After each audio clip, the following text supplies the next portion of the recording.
All right. I think as more and more people start to file in, we can already get started with the basics. So first of all, good morning, good afternoon, and good evening, everyone. Welcome to the InHope Expert Insights webinar, Beyond Content, What It Takes to Build and Scale Proactive Child Safety Protections. My name is Anastasia Dika. I'm InHope's Communications Manager, and I'll be emceeing today's session. Before we get started, I'd like to walk you through some basic guidelines for today's session. This webinar will be recorded and we will make a recording available on the InHope YouTube channel as well as the InHope events page. And we'll also be publishing a written recap article about a week after the webinar.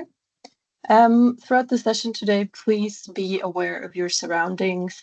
Some of the contents of this webinar might be sensitive in nature and they're only for registered participants. So make sure nobody else has access to your screen. All of our participants today have been muted with the video disabled, but that doesn't mean we don't want you to engage and ask questions. We have the Q&A section for that.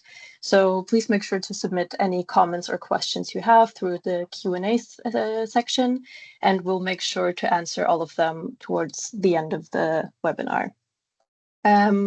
If any of your questions couldn't be answered within the time frame of the webinar, please feel free to send them over to communications@inhope.org, and we'll make sure to get back to you as soon as possible with an answer. So without further ado, I'd like to briefly introduce our wonderful speakers today.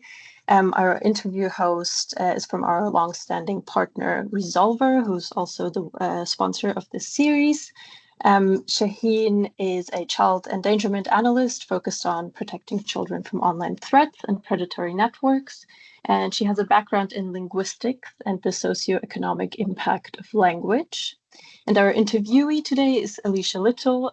She's a senior child safety strategist at Pinterest, and she has a background in criminal behavior with a master's in forensic psychology. And she also specializes in scaling content enforcement operations. And with that, I'd like to hand over to our host and our speaker for today. Hi, thanks, Anastasia. Hi, everyone, and thank you and for joining. Thank you to Alicia as well, and of course to InHope for facilitating this. As Anastasia mentioned, I'm the senior subject matter expert in child endangerment here at Resolver, leading our team of analysts in child endangerment. So again, without further ado, I will dive straight in. So, very generally speaking, when I think of child safety, I think of a number of different measures as a sort of umbrella term referring to these different measures taken both on and offline to protect children from numerous different harms that are constantly evolving. So, what sits in your concept of child safety, and how, if so, has this potentially changed over time? Yeah, thank you. And just before we get started today, one of the things I wanted to share is that while we'll be talking about child safety and my role loosely, the things represented here are my own thoughts. They're not representative of Pinterest, even though I am a strategist at Pinterest right now. So I just wanted to say that before we dive in.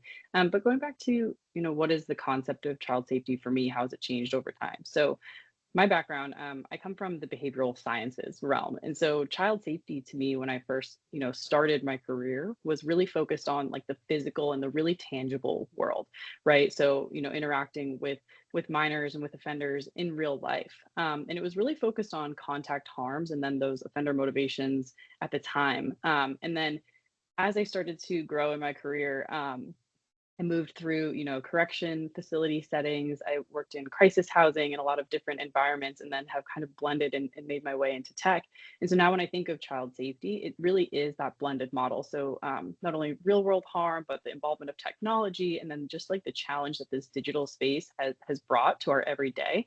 And so really when I think of child safety now, it's about finding the balance for, natural experiences involved with tech, and then also just like how the internet can be a tool, but all of the dangers that come with the internet to be a tool. And so really just a blended model between real world and digital is what I think of with child safety now. Yeah, that's a really crucial call out, I think, between the differences between the on and offline harms. So whilst offenders' most motivations might remain the same over time, the ways in which they conduct themselves often changes based on the functionality and tools at their disposal. So the online functionalities, for example, and we're seeing this increasingly, especially when considering the implementation of AI tools, especially. So, how do you see predatory evolution in line with social media and technology evolving? I think one of the primary ways we can see examples are actually demonstrated by our own culture, right? So words that we know we have used to detect potentially bad actors, right?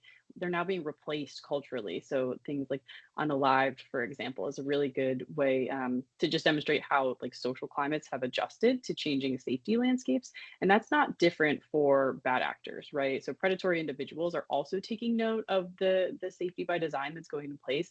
Um, as much of a benefit as it is to be really public about striving towards safety, it can also give the answer key and kind of the playbook to bad actors on how to get around your safety by design. And so I think predatory behavior changing over time, just the same as the world is changing over time, is we're focused on human behavior, right? So predatory behavior is going to follow a human behavior model, and so different things that motivate different humans, they're going to try to get around. To get around blocks in order to meet their needs. And so that's what we're really seeing is the more or the better that we get at safety, the more challenging it actually becomes. And so there's really a fine line and a balance between how much do we share versus how much do we don't, or sorry, how much we don't. And so that is kind of the over time game that we're playing. We want to stay 5 steps ahead, but not be so prescriptive. And it's definitely a challenge. Yeah, definitely. So that just reminds me of all the research that we do internally at Resolve on the dark web. And so without saying too much, it's very, very clear that predators are aware of changing legislation and policies and also platform moderation efforts. They often discuss it and their tradecraft constantly evolves with trial and error as a result of this, which moves us on to then discussing the importance, but equally the challenges in implementing proactive measures into our child safety approaches. So if we could move on to the next slide, please, Anastasia. Great, thank you. So at Resolver, we know the really important balance between being both reactive and proactive. However, as this risk space evolves, we believe in putting proactive responses equally at the forefront of what we do. So what does being proactive really mean to you? Yeah. So for me, proactive is really neatly nested also with preventative, right? So this involves like studying trends, understanding social impacts, just like learning, building, testing, and then measuring that entire process as it comes to that prevention of harm. And so proactive is, I think you've heard it from us, is Pinterest really striving to be the positive corner of the internet. That's not a small feat. It's not a small undertaking by any means, but it starts with understanding where we are now, and then also understanding where our world is now and the different impacts that we have to minors, different impacts to like you said when we talked about legislature launching, right? Oftentimes we communicate the requirements for companies, and then that is also communicated to bad actors, which gives them again like that answer key to understand, okay, well, this is what the requirement is going to be if I want to get around this safeguard. This is, maybe how to do it. And so proactive is not only understanding what we have to put in place in order to safeguard, but what we can and where we can build on top of the requirements in order to go above and beyond what the bare minimum is there. And so again, just what does proactive mean to me? It really is like prevention and thinking from a preventative space and also understanding how things can be misused. Yeah, definitely. And that prevention of harm that you mentioned there is so vital to what we do when implementing these scaled measures. So how do you think of proactively tackling different risks, such as CSAM or even returning offenders that we see across all platforms? Yeah, so I think of it as it's two different tracks that have to work in tandem together. So on one side, it really has to be granular, right? Really granular focus.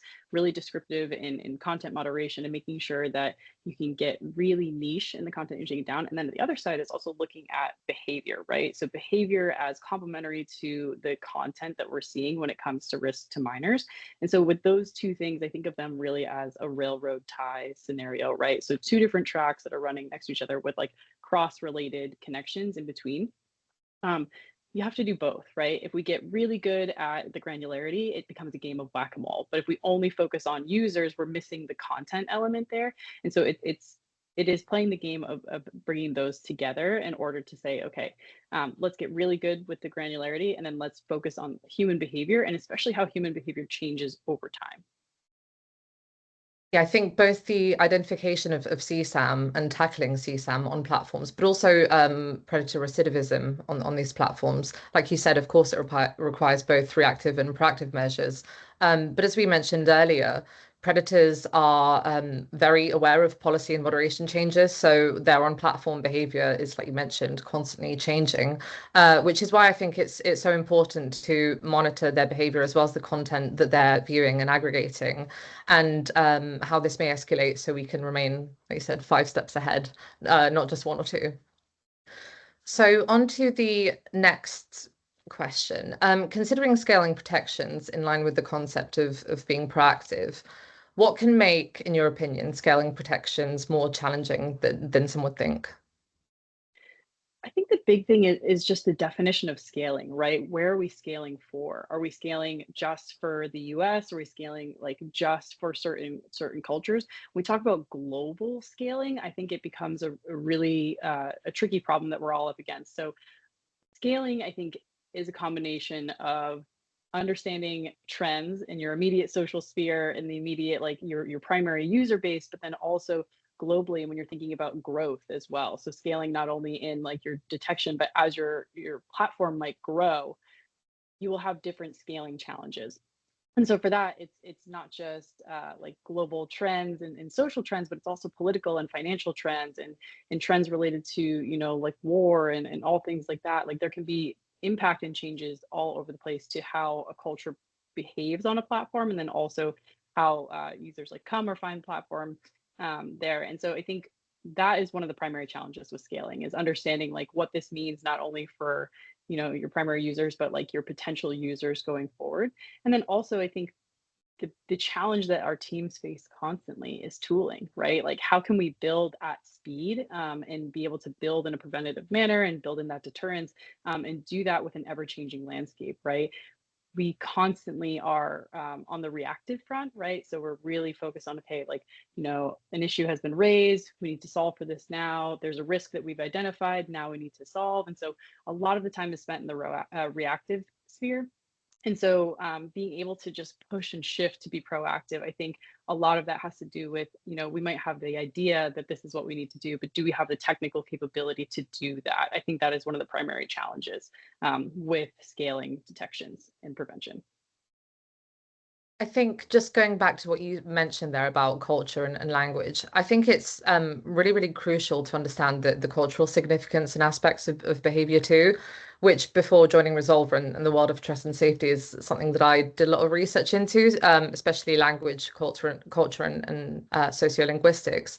So in relation to scaling protections, how do you see language and culture in playing a part in implementing these scaled measures? I know you've just touched on it briefly. Yeah, I think the primary thing to call out here is that no one's going to get it right 100% of the time, right? I think in striving for safety, we're going to have misses that you know, may result in actions that users or folks are not happy with, or you know, I think when we see commentary related to, you know, I've accidentally been deactivated or something like related to that, right? This is a product of trying to get towards safety and then, you know, really erring on sides of caution. And so when it comes to the cultural aspects, right, we may not always understand or may not have that deep knowledge when it comes to different cultures. But one of the areas excuse me, that I felt we've had success with is actually taking bright lines, right? So instead of trying to understand, one cultural may feel this way about a certain type of content, another culture may see this completely different, is just to take a bright line and say, for all, this is where, we determine this to be something we will tolerate or won't tolerate, or something that is allowed on platform or something that's not allowed on platform. And so with that, you remove the need to really dig in to like defining the cultural aspect there, and so I think that's one thing, is my recommendation is like where we can have bright lines is best. Yeah, definitely. There's a lot of nuance with cultural significance, and that definitely plays a part in the difficulties when implementing these sort of scaled measures.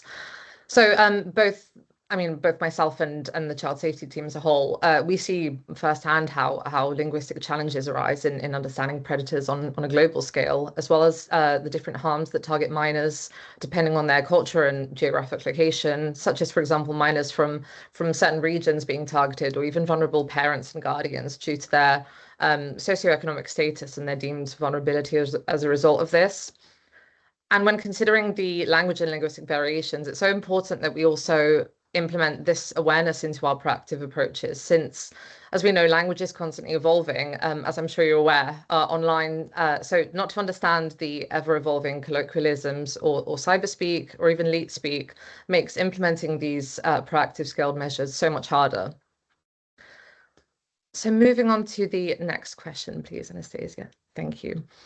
We've discussed many challenges in being proactive, much of which of what we do in the child safety team at Resolver is in attempts to ensure we're always developing our proactivity, is we look retrospectively to weigh up the success of our analytical strategies, what could have been done better, how we can learn from an incident or even a knowledge gap and improve our future actionability. And we also know that some strategies take a lot longer to implement than others, such as policy development, for example. So in both the long and short term, how do you know if a strategy is working? It's a great question. I think oftentimes as trust and safety professionals, we're called to solve very quickly, and so I think we're not often afforded the time, maybe sometimes, to develop like a really clean methodology, right? Sometimes we're saying, well, this is maybe how we'll go forward with this, and we'll build from here. And so to ensure that what you're building is working, I think it's really important to get the pre and post intervention data, right? So as much as you can, to understand what the baseline was before changing something or implementing something new, and that data can be quantitative or qualitative. I think a lot of times some of the data that we work with is actually anecdotal, right? We're experiencing something and we're trying to solve for that, and I think as long as you can maintain like the pre versus the post state, that gives you that line for measurement. So things like red teaming, or even just like having that North Star measurement beforehand to say, okay, this is where we were at and this is where we're after. I think in defining that as well, it's really important to understand the time that you're measuring something over, right? So if you launch something 24 hours later is likely not the expectation that something would be improved, and we don't want to trust that data, right? We don't want to trust like an immediate launch and things like that. And so understanding, before you even launch something, what the measurement window will be, what the current state is, and what the expected or desired state is after, and then being able to attribute that like post state to a number so that it can be quantified, in order to just define if it's working or not. I think that's one like primary call out, is to use data through all of the steps.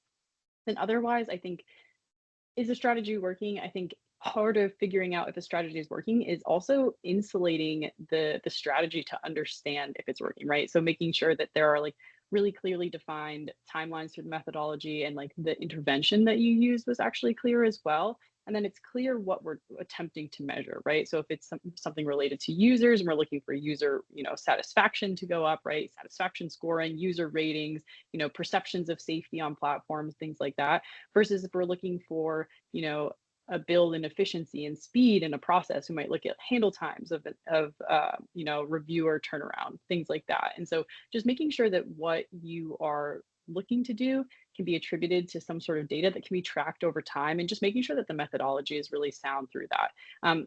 Understanding where you're trying to go before you start, I think, is the biggest piece of the puzzle for understanding if something is working.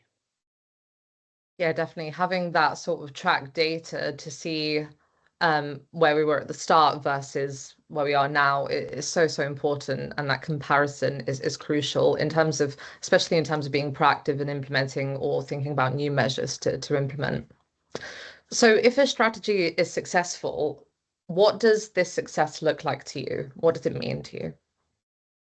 I think primary, I think the top line item for us with success with any safety intervention is did it actually result in a safer experience for users? Did it actually safeguard minors? Did it actually result in removal of content? And I think it will change for every product and every project, but did it work? The short answer of that is, for me, is did it do what we expected it to do? And then I think that is not always even the only answer though, because sometimes the result will be completely unexpected, but you'll have to learn from that in anyway. And so with that, it's just understanding, okay, where does now this new learn like land along the the line of the goal, right? So what we were trying to do, and if we miss that goal, right, why did we miss that goal? And understanding that that can still be a win and that can still be a success, even though it's a learn. And so I think really returning folks to pay attention to the entire process, not just, okay, we had this goal outcome and it didn't happen. If you had learns along the way that also result in increased safety, if that was your goal, was to improve safety, then like there are small wins that you can attribute through that path. Yeah, definitely. And it's interesting that you mentioned about the sort of different results. So sometimes a measure can be implemented and what your primary goal or aim is turns out that it's actually improved something completely different, but it's still a win, although it's taken you down a sort of different pathway. What I've personally found is when we look into sort of predatory discussions and communities after we've supported a partner to change or implement something, the predatory users of that platform will sometimes very openly express their sort of annoyance or frustration. So this is a really small, informal way that I sort of sometimes measure our success. To me, if they're expressing irritation, we know we're doing something right. So moving on to the next question. Child safety is an ecosystem challenge, as we're all aware. How do you think about that in your experience within the trust and safety space? Yeah, so ecosystem to me means a couple of things. So, internally for the folks working on trust and safety, ecosystem is kind of that village mindset of, it takes a village, we're all here. But ecosystem for, safety when it comes to like product and for users on platforms, for me is really the start to finish experience that a user has coming to a platform, right? It's not just, detecting child content. It's not just detecting CSAM and other content. It's not just the discoverability of that. It's their entire experience, right? Like, what does sign up look like? What does logging in look like on a regular basis? Are they meeting frustrations when they're searching for content? Are they finding other content that may be unrelated? It's all connected there. And so they're just being able to understand like typical user behavior and experience and how all those different pieces are connected. That is the ecosystem that we're talking about from start to finish engagement. And I do think it also extends past just engagement on one platform, but it's really okay if they came to this platform and have moved to another platform, for example. That's something I know a lot of industry folks are really tracking right now is like off-platform behavior. We're moving from one to another. We're in a world where there's so many different apps and platforms around. It would be almost unheard of to hear that somebody had only one form of social media or only one form of like app on their phone or nothing else that comes separate from what comes stock, right?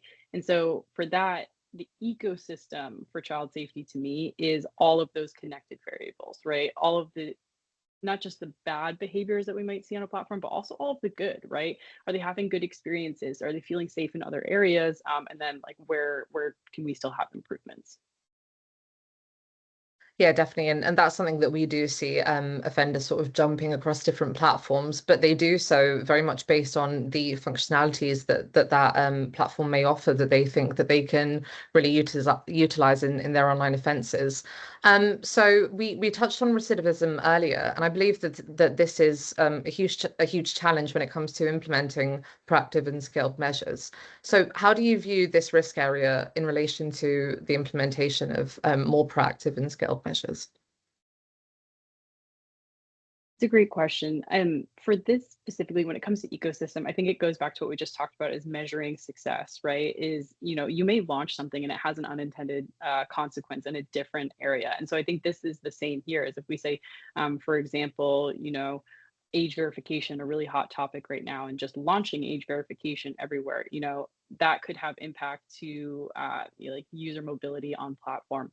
And so when we talk about proactive, that we have to think about, okay, if we launch an intervention for proactive, not only like can it have impact, but we understand that it will have impact in a lot of other areas. And so we want to take a measurement of that, right? So impact data ahead of time, to understand, okay, if we change this, what are we expecting, and are we okay with that? Are we okay with the trade-offs? I think there's more trade-offs usually than just a moderation team's effort. It's also your product teams and your growth teams and business teams and all of the connected teams there. And so just getting proactive is it's really tricky, because it where you also anticipate that there could be impact, there could be none. And then it's all about kind of the ability to pivot and move through that. And so when we think of it as an ecosystem environment, it's just really understanding that impact may come where you least expect it, and having plans and processes in place on how to either mitigate risk or address that in real time and as you're trying to scale, right? I think the biggest challenge for trust and safety, as I've learned and grown through trust and safety, has been something unexpected has occurred. We need to pivot now, and how do we do so? And remaining like calm and just focused on the goal and the North Star through that process, right? A pivot doesn't mean it's a bad thing. A pivot doesn't mean that something was unsuccessful. It just is a learn. And so like pivots are a natural part of that. And so for the entire ecosystem, I think you'll pivot many times through different parts of an ecosystem, and that can be a challenge, but just understanding that this is part of the process and also a necessary element to scaling. Keeping that mindset is going to be your best friend through any type of troubleshooting there. Yeah, definitely. And the reason why I raise recidivism again is because I really do see this as being an ecosystem challenge, which leads us back to that discussion surrounding collaboration on a global scale with various different bodies and across platform, and how important it is to be proactive and to implement these scaled measures. And by doing so, understanding the why, like you mentioned earlier, not just going after piece of content, which of course is important to what we do, but also understanding why predators are potentially favoring one platform over another to conduct their offences. As we know, each of them have their own functionalities that facilitates their motivations. So it's very likely that each platform will potentially incorporate very nuanced skill protections in alignment with how predators believe each platform will serve them. So on to the next question, please, Anastasia. Thank you. So I know that you just touched on this briefly, but given everything that we've spoken about, all the moving parts that sort of need to be working in conjunction with each other, both proactivity, but also reactivity, in order to make this work, it can be said, of course, that it takes a village to run trust and safety. So how does this resonate with you, and how do you interpret this?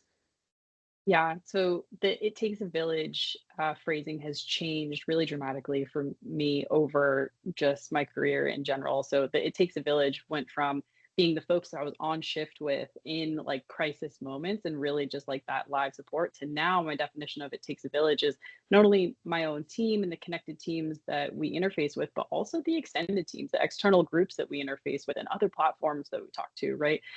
All of that has become the village, which is more like a small city than a village. But I would say that trust and safety is still so small in the overarching just like support to social media and things like that.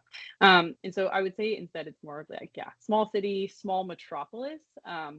But it is all the connected pieces. No one can do it alone. So it is like your content teams, it's your product teams, it's your engineering teams, it's also your social and comms teams, right? Like the folks who are, talking about improvements that you might be making to a platform. It's the vendors that support your teams. There's a huge amount of just wealth and information in the human element in a lot of the teams that we build. Feedback can be so crucial, and feedback not just from folks moderating or doing the job, but feedback from all of your connected teams. That feedback on, where they might be identifying myths from what they're specifically focused on. When you start adding all that feedback together from this village that you have around, you get a really robust example of where you are meeting your goals and then where you're missing the mark. And so not to ignore that just because there might be like one strategy driver or one focus area, it really is everyone coming together and working on the same problem at the same time. And so what does it take to village mean to me really has changed to become, everyone. We're all in this together. And that isn't just company specific. It's also our external folks and just everyone really coming together. Because without the village or our small metropolis, like we won't make progress, because the nature of the work that we do is changing every day. And it is a not so much a village out there, it is like large communities, right? It's beyond the village. And so if we can align ourselves, like that's what it's going to take to be able to create safety. Yeah, definitely. Thank you. Definitely is much larger than a village at this point. I think that really takes us back to the idea of the importance of collaboration, because that alignment that you spoke about in the collaboration, it starts internally, but then it really does need to work its way up. So we're all sort of on a global scale in alignment of which measures can be implemented to better safeguard minors online. So on to the final question, please, Anastasia. So we spoke a bit earlier about fruitful implementations. During your time within the trust and safety space, is there a process or strategy, intervention, or even approach that you yourself are most proud of, or maybe one that you've seen that has really impacted you? Yeah, I think for me, it would be changes to policy that have been made that when we talk about, how to scale, bright lines being your best friend. And so one of the things that I'm like most proud of recently is being able to work on a project that resulted in us being able to scale and then provide that information back to users. And so to understand, what is tolerated and what isn't tolerated and the reasons why, and like the focus on education there. So those are the big things that I think matter to me, is when we get it right and then we can follow that up with feedback that somebody has experienced, like more safety, or that a safeguard that we launched did help protect them from an experience. Those are the big things for me. And I think also just success in the everyday is sometimes trust and safety can be day to day, right? Like we might be working on something today and we measure it tomorrow, and we're really focused in a really narrow mindset. Success, I want to like really zoom out as well and say, like, in just like my past, couple of years, not only at this company, but in my past, like just career in general, how has it changed over time? And I think of it very much related to like a seatbelt like kind of, I guess, metaphor, for lack of a better phrase. But, there used to not be seatbelts. And then I remember as a kid, you get in a car and there wouldn't be a seatbelt, and you'd be like, why is the seatbelt not here? And so it's really just making sure that we can continue to work so that we actually don't hit where is the seatbelt, right? Like somewhere where a user has expected a safeguard to be and an intervention to be, and we haven't yet put that in. I'd rather every day that we have the safeguards that you expect be in place. And that is success to me, right? Is I don't want anyone to show up to a platform or experience a situation of unsafety and say, I expected this to be here and it wasn't, and that would be where I feel unsuccessful. But successful is actually not hearing about it, right? Not hearing about, a dangerous situation. Like almost the no news is good news and means that what we're doing is working. And so success can be really uncelebrated at times, but I don't think that that's a bad thing. Yeah, definitely. I think that it's really easy to look at success on a day-to-day basis and have those sort of short-term wins. But when you step back and you look at how far you may have come, maybe policy development, for example, or just the amount of offenders removed from a platform, there really is so much more to success rather than just the day-to-day wins. I think that what I'm probably most proud of myself right now is the way that our team really proactively monitors the online spaces and trends and the predators to give our partners the really crucial intelligence that they need in order to have that foresight and anticipate the behavioral changes in how content shared and also the type of content that's shared. And in doing so, we really aim to analyze and understand content of interest to predators, which is a term I'm sure many of you have heard before that we use to refer to content that isn't illegal, but gives us great insight into predatory preferences and how the aggregation of legal images of children can escalate into real offences, both on and offline, which I believe is one of our most well-established approaches to being proactive, which we're really excited to just put out there. Thank you so much, Alicia. I will hand back over to Anastasia now. Thank you very much to both of you. What an interesting and engaging conversation, and ended on a very positive note. And I think that's the perfect opportunity to open up the conversation for our wider audience. And I'd like to encourage everyone to submit your questions or remarks or comments through the Q&A function. Considering we started a little bit later, and I do want to be conscious of time, I think we can give it about 15 minutes for the Q&A session, so we still end within a reasonable time frame. But please don't feel rushed. If we have a good conversation going, obviously we won't cut that off. So yes, please feel free to share your questions. I'm going to give it 1 or 2 minutes.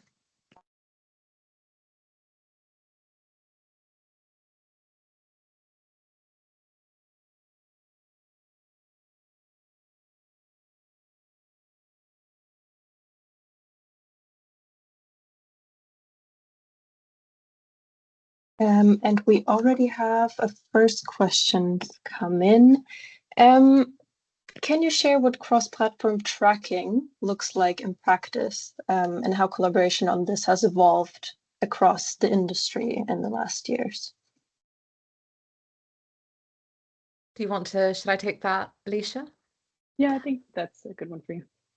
Great, I'm happy to go first. I think that the collaboration that I've seen evolve over the years, it's definitely improved and progressed. We see a lot more collaboration between platforms saying there's this bad actor here, this is what they've done, and as a result, we're handing him over. And that's something that we at Resolver also support a lot with. So we do a lot of signal sharing between platforms. If we see a risk on one platform, we will then go and pass that on, because that really does align with our sort of overall vision and hope for the increased collaboration between both platforms and also just external bodies for the signal sharing to make the online space safer more generally, as opposed to focusing on one specific platform. Alicia, do you have anything to add to that? I think the opportunities for like cross-platform engagement have also increased, right? I think historically speaking, it was, our platform, we're, only going to focus on our items. And now, community spaces, academia, just external groups that are really focused in the broader fight against child exploitation.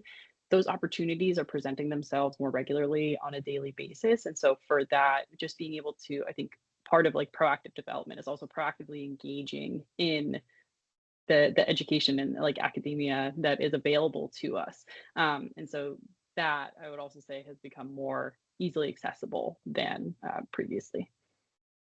Yeah, definitely. There's more opportunities for that out there. Straight into the next question. Are there any emerging trends, either platform or behavioral, where people working in the area of child safety should be proactively looking out for? So are there any specific trends you're currently witnessing that might be interesting for people? I can start on this one. think one of the primary trends that I'm seeing is actually the blend of harms, right? So when we think of, folks who have an interest in minors, that isn't always the motivation behind CSAM, right? That CSAM can be motivated for other reasons, financial or, when it comes to like terrorist actions, like there are all different connected harms related to child safety. And so, I think the emerging trend is that we're seeing more of this connection recently, right? The blend between child safety and adult crimes or adult content, for example, or with suicide and self-harm. And so just to call out that we are focused on child safety, but then also like that can mean a lot of different things. A really good example that we're seeing as a trend recently is relates to school fights, right? So not only like sexualized content, but also content that is promoting like school I guess like bullies and fights and all sorts of just other connected harm areas that way. So that's just a call out on trends that we're seeing. Yeah, definitely. I completely agree there that I think it's really hard to see harms as being exclusive to child safety. We're seeing the incorporation of many different risk areas. And I think that's really visible when it comes to analyzing harmful groups online, even sextortion groups, that they incorporate various different measures. It's not just necessarily focused on the child safety aspects. We also see elements of violent extremism or hate and harassment. I also think that a growing trend, and although this has been around for as long as the internet has sort of been around, we see a lot of online challenges and a lot of coercion. So predators will sort of coerce minors into engaging in these harmful challenges in hopes that they will create that self-generated CSAM. What we're seeing increasingly is that predators are and offenders are sort of taking a step back, where they might not necessarily go and create their own CSAM as much and then share it on platforms, but they will encourage minors to create the self-generated CSAM, and they'll sort of view this in their eyes as being a lot more accepted because they're not really actively engaging. Thank you. We've had a raised hand from somebody. If you have a question, please feel free to submit it through the Q&A. Just to follow up on this topic, this is indeed something, we're seeing everywhere right now with the intersection of crimes, especially terrorist or other types of extremist content, and this is also something we are very interested in exploring how we can combat that. I'm wondering, what, in your opinion, are the collaborations needed? And what relationships do we need to build to be able to better proactively tackle these interconnected crimes? Well, that's a really good question. I'll probably have to think a bit more about it, but completely agree that the intersectionality is increasing between the harms that we see in the child safety spaces. I think that from my sort of experience, as long as we're reporting and sort of discussing these risks with external bodies, NGOs, also law enforcement, definitely need to have some sort of awareness of what we're seeing and how this intersectionality between the risks, especially when it comes to, for example, violent extremism or hateful groups, because we see that the online harms, a lot of the time they present themselves and move off platform, and then we're dealing with real world harms. So I think definitely discussing and showing what we're seeing to law enforcement is definitely a vital collaboration needed. Then I think just in your teams internally, it's the combination of, okay, moderation plus policy plus engineering, your platforms, your tools, all of those connected systems to make your interventions work and function the way that you expect them to. It's even things simply as, like your search teams, your notification teams, your user reporting teams. There's so many connected teams that make this all happen.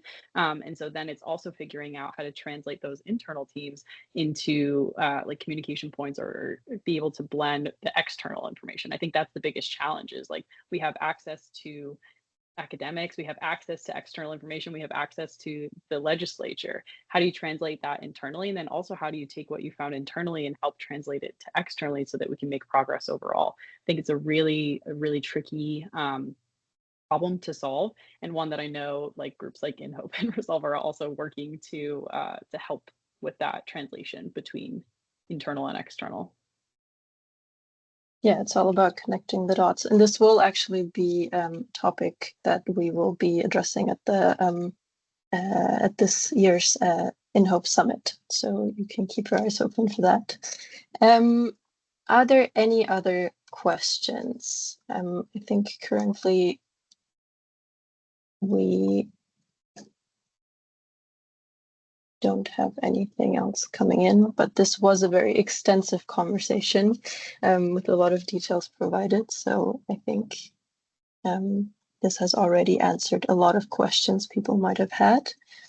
If there's no additional comments or questions coming in, I do think this is also a good spot to end this webinar, and we'll still be on time. Before we fully close the webinar, I would like to make everyone aware of our upcoming sessions. We will have one in May on the 23rd with Diba Arjmandi from Roblox and Danielle Williams from Resolver Trust and Safety on the topic of proactive safety for gaming communities. And on July 8th, we will have a session with Sally Frank from Cash App and Henry Adams from Resolver Trust and Safety on the challenges and opportunities in financial intelligence. So keep your eyes open for that as well. And unless there's something else, I'd like to thank our wonderful speakers today for taking the time to speak here today. And I'd also like to thank all of our attendees for joining us today and for asking questions. I'd leave the last comments to you guys if you have anything else to add. Nothing else from me, but thank you all for joining. Thanks again, InHope and Alicia for letting me grill you with some questions. And I hope it was useful and beneficial to everyone. Yeah, thank you all. And yeah, also thank you to Resolver and InHope for making these types of webinars possible. I think this is how we just get wording out and messaging out, and then how we actually connect those dots. So really appreciate the opportunity. Thank you, everyone, and have a wonderful rest of your day or evening.